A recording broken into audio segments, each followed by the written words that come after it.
Hello, everybody, and thank you for joining us once again for one of our In Conversation series. I'm delighted today to be welcoming two new members, actually, to the Hubs family from Sweden, Anders Wallqvist and Thomas Lindstrom from the Thinc Collective. They're, as I say, in Sweden, but they are based across the Nordic region and in Nepal as well. But I'll let them explain a little bit more about that because it's very exciting.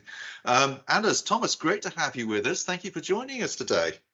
Thank you for having us. Cool.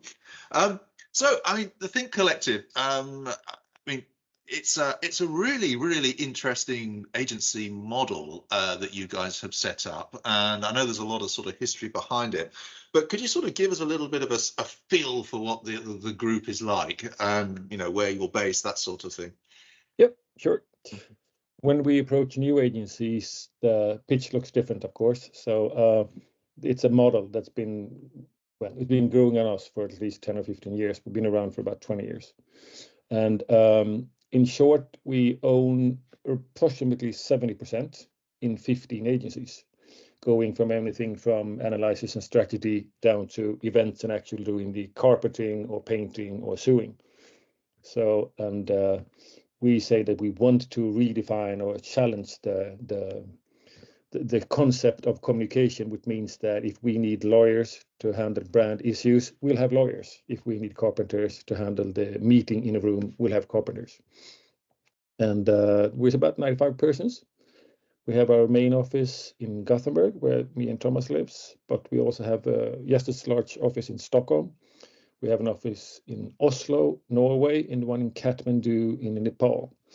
And then in Sweden, we have offices from the north to the south, Luleå, Umeå, Växjö, Svedala. So there's 8 offices altogether and 95 persons, as I said. Out of the 15, we owe 70% in 12, I think. So the last 3 are on their journey. We have a step where we buy into 20-25%. We'll go up to 49%. And then when they're safe and secure about that, they got an offer to trade the last 21% in so that they actually own in the entire collective, which all of them have done so far. So they own 30% of their own agency, and then they own equivalent to 20% of their own agency, but within Thinc. And that has actually done miracles for taking away all thresholds for trying to sub-optimate, and they actually are, even though that they probably or most likely burn or want their own agency to have most of the budget, they're also big owners within the collective. So but I don't, tell me, Thomas, it's 27% of all the business is now cross sales, isn't it? Yeah, so roughly about 25% is businesses that we create together by cooperating agencies together. And then Thinc has a small overhead. We're 8 persons, including economy. So it's me and Thomas, the CFO, etc., mood manager, etc. So we support the different agencies.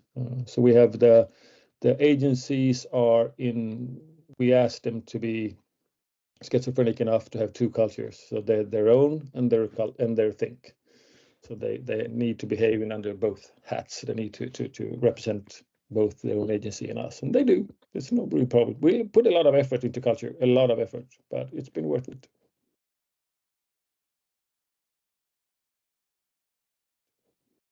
It's interesting because I know this is where I know when we first started talking, there's certain similarities to the way that the mission group works, insofar as there's a central core to it, and the go-to-market client element is the agencies, and you have a very similar model in that respect. And I also suppose the interesting part from the agency owners, especially in the Swedish market, is they get to control their own destiny to a degree, but also have the comfort of being part of something which is much bigger, and the safety. Because you must be one of the bigger players now in the Swedish market, I guess. Yeah, we guess as well. We're really bad at our own branch, but yeah, aren't we all? Yeah. The turnover is 40 million pounds approximately, and that makes us probably one of the major 10 or 15 I would say. But since we're really doing integrated communication, the branches and the branch media has a trouble with sort of putting us in a specific place. So they, at one time, they compare us to PR agencies, and the next they compare us to ad agencies. So we're none of that. We're everything. So yeah. And that's an interesting point, because you really are. I mean, a lot of agencies would say that they're integrated and can do everything, and of course they have a specialism and they build out from that, and there's a little bit on either side which they tell clients they can do, but then they farm it out. But actually, you do have that full service, don't you? Because you bought agencies from that end to that end. Yes, that's true, and also that we believe that to really be able to handle complex communication tasks, you need to be also niched and specialized within the competence areas. Therefore, we have the model and the structure we have. So we have, I would say, niched PR agencies, PR ad agencies, strategy agencies. So, and then when it comes to complex missions or the volume is so big, then we go together as a collective and help the client to get the best solution. But so we are not, how to say, we try to build full service in the way it should be, that you have strong niched players within the different categories, and then we collaborate to make sure that we can deliver to our customers.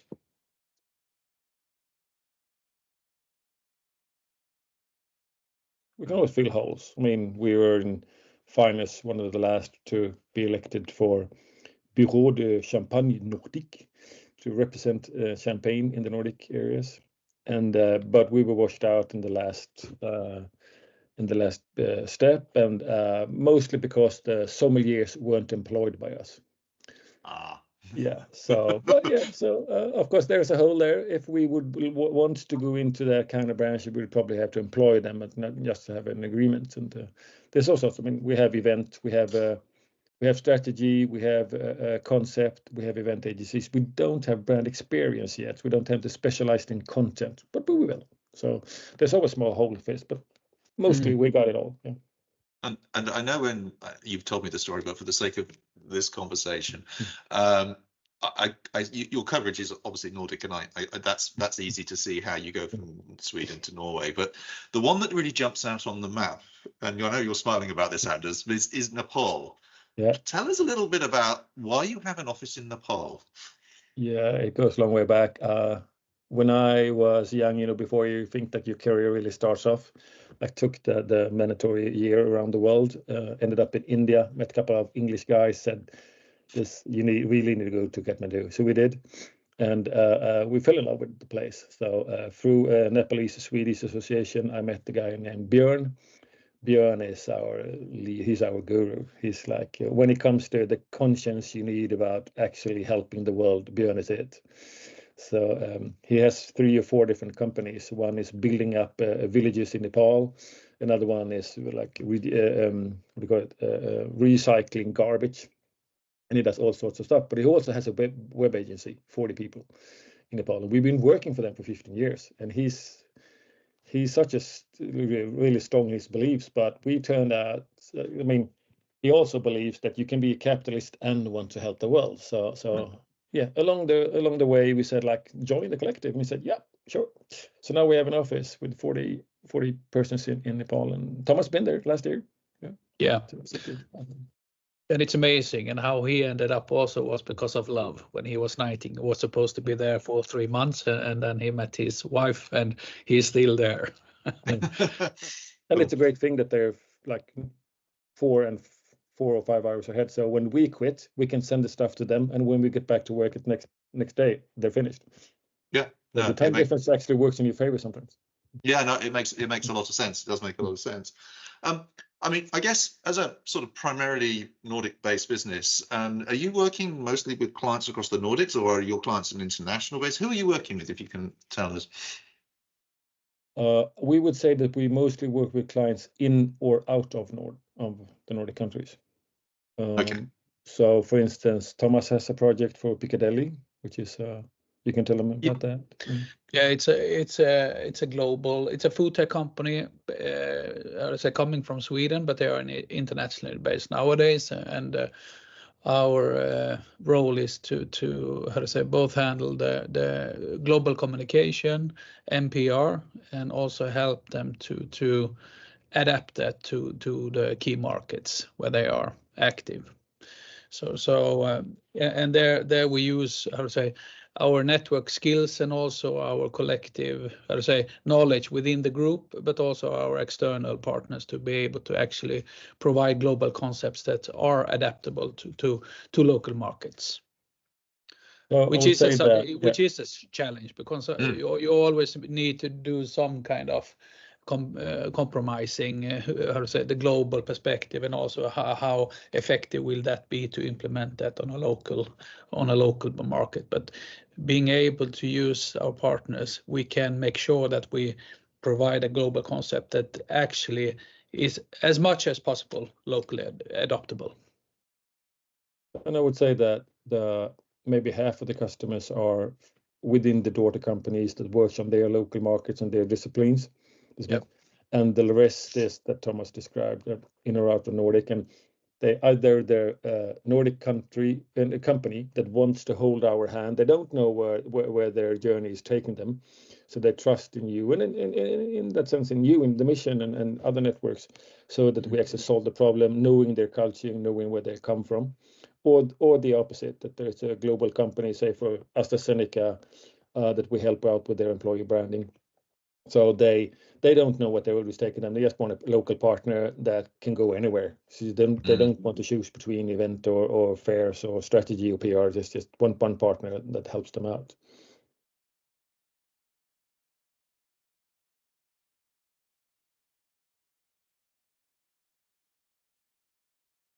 I mean, I've been doing international for many years, and I think there's sort of that thing that the Nordics get lumped together, and it's like, it's the Nordic, we're going to go to do the Nordic region. I mean, but in your experience, what makes the markets different, and how would you, if a client comes to you and go, oh, we're going to do Nordic, but we want you to do all in particular, how do you handle something like that and sort of politely tell them, actually, we talked about that? It's quite funny because it's funny, but normally it's based on, I say, organizational backgrounds, that the companies, they have like a Nordic organization, but there are more differences than similarities between the Nordic countries, and that has to be, as I said, that is like a key insight going into the Nordic market, is that we have more differences, especially in preferences and so on, and we are not so similar that you can expect, even though we look quite the same. We're like a mini Europe. Like we often get the question, "Do you do Nordic?" And we say yes, and then we get the scope.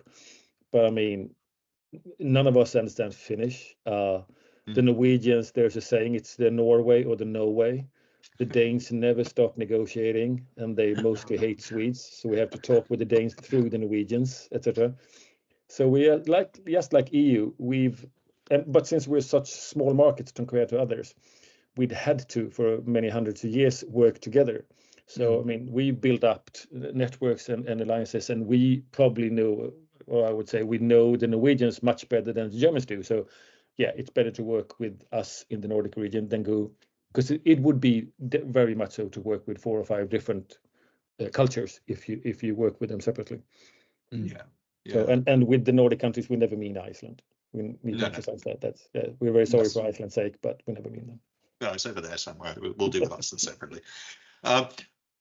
So, I mean, in terms of the creative industry, and sort of from a Nordic perspective, I mean, it correct me if I'm wrong, but I tend to think it focuses primarily on Sweden. I know the Finnish creative industry based in Helsinki is very strong. There's some fantastic agencies there. Is that a fair assumption? Yep. I would say the most local adoption you need to make is within the creative industry. So we do a lot when we work. We do a lot of stuff from Sweden. We can't do local PA. We can do content, the strategy and the concept from Sweden, but we have to do the actual implementation in each country. But the creativity is so much different. I know we had for instance, we had a task for Knauf, which is one of the major insulation companies in Germany and in Europe. And we had a concept in Sweden. It was totally about recycling and like social and the softness and the way that it works. In Norway, they wanted the bales of insulation to look like a air fighter. That's what the Norwegian liked. So the military look on insulation is like totally different. Nobody understands why. So we have since, I mean, don't know how many years, very good local creative teams. Yeah. But as you mentioned, Sweden is the industry is divided all over the country. In Denmark, it's Copenhagen. In Norway, it's Oslo, and in Finland, it's Helsinki. So it's mostly Sweden and then 3 cities. Okay. Yeah, no, I think we tend to forget a little bit. Of course, you know, whilst the populations compared to perhaps some of the European countries a bit further south are relatively small, that you know, Sweden, they're your big countries in terms of land mass and the sort of geographical spread. I mean, what do you? I was going to say sort of what I was going to ask about the misconceptions. Though I think you probably answered that question already. But what do you think perhaps are, from your perspective in Sweden and perhaps then globally looking out, what do you think are the biggest challenges that you know the creative industry faces in the coming months and years? I suppose you want to throw it out. I mean, it's a big question. Actually, we had a meeting together with all our project leaders some hours ago, and what we can see is still, how to say, what our customers are claiming is that, how to say, to solve the communication puzzle, and it's more and more fragmented. So that is an issue they have, and they also, and still 2024,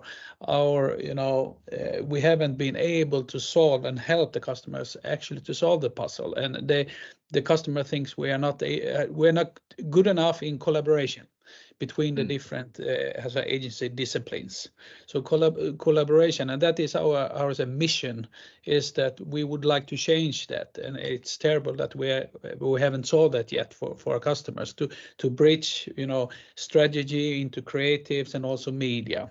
There is a lot of lack between there, and the parties that is working with the clients is always trying to get the, you know, highest attention from who is the lead with the customers, instead of actually focus on what is the problem that we should solve for the customer and how do we solve that the best way, no matter if it's media, creatives or strategy.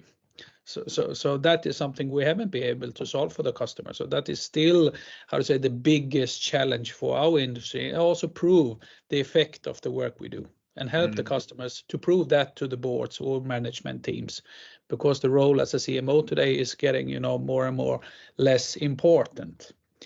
So that is what I think is in short term the most important thing. And it can be a Nordic issue. It can be a Nordic issue. We don't know. You'll have to help us with that. But in larger markets like UK and US, etc., I mean, you can't be the full strategic or full service agency because the market is so wide. So you need to be best in your discipline. So this might be a Nordic end. But the other one is that the misconception would be that since we're a smaller market, we're a bit behind when it comes to development. I mean, Norway, for instance, is a test market for Meta. People don't know that, but they're so on Facebook and Instagram that Meta uses Norway as a test market. So that's the best way to start. They're way ahead of anyone else. The internet integration in Sweden has been, I mean, we have 95% coverage since 20 years with fiber. It's like we have no cash payment in Sweden. We have the developments in certain areas are so vast. So when we talk with Holland or Belgium or Germany, it's like we have to slow down. We have to back off and look at solutions that we used to implement 5 years ago. Yes, and it's extremely noticeable, for example, in PR. Where you can see in some of the European markets where you are, how to say, in our terms, 10 years behind, and very classical approach with the normal press releases, you know, lunches with journalists and so on. That doesn't exist here anymore. So in some cases we are a lot of ahead in many areas. So perhaps our colleagues and friends across the group should be coming and having a conversation with you guys about where they might be in 5 years' time and how they plan to move their product and agency services into that space. Yeah, we shouldn't brag too much because bigger markets lead to deeper knowledge in certain questions, and some things we're like way off target, and you're much better than us. But in transformation and certain things, smaller markets tends to move faster because we don't have to. Yeah. Mm. So, for instance, like we had I took the Champagne example. They wanted us to be measured in how many journalists we could make go to Epinay in France. It's like none. They were like, no, we don't have journalists anymore. Sorry, it's like they're freelance. They're off. The papers don't employ journalists since 5, 6, 10 years. So. Wow. Okay. Yes. Well, that would make quite a difference to that project. Yeah, and I can understand that totally.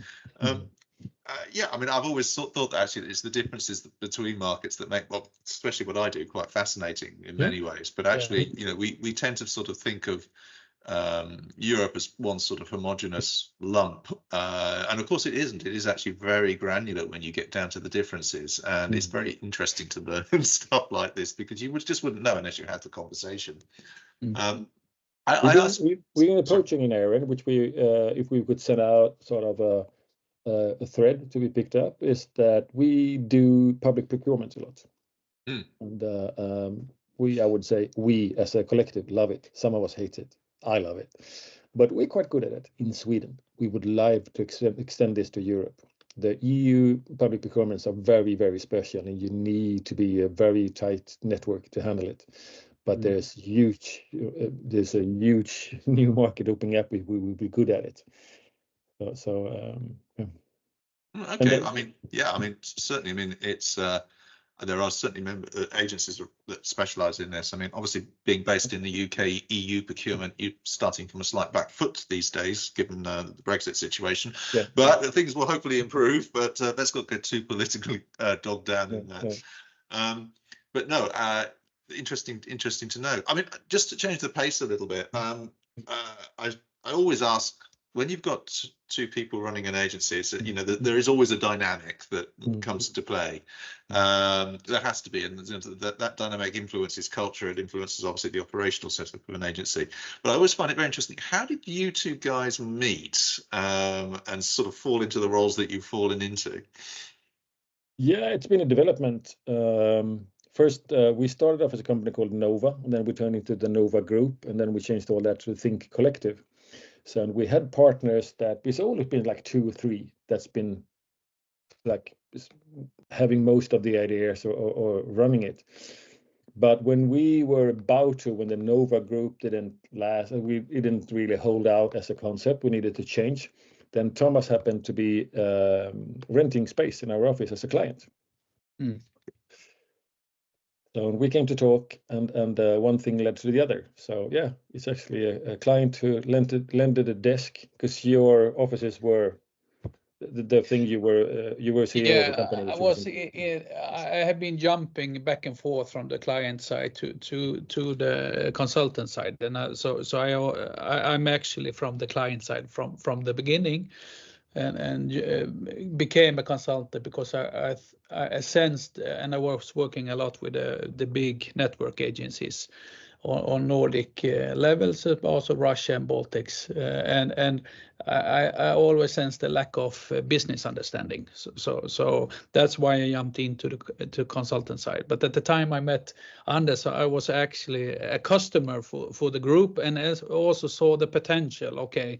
Because I was CEO for a snacking company, a Nordic snacking company, and I felt the need of actually somebody could solve me the complex communication, and we were not so many people there, so who could help me find a full solution, and using the group, I felt the potential to here is something that actually could be really, really good, and that's why I joined.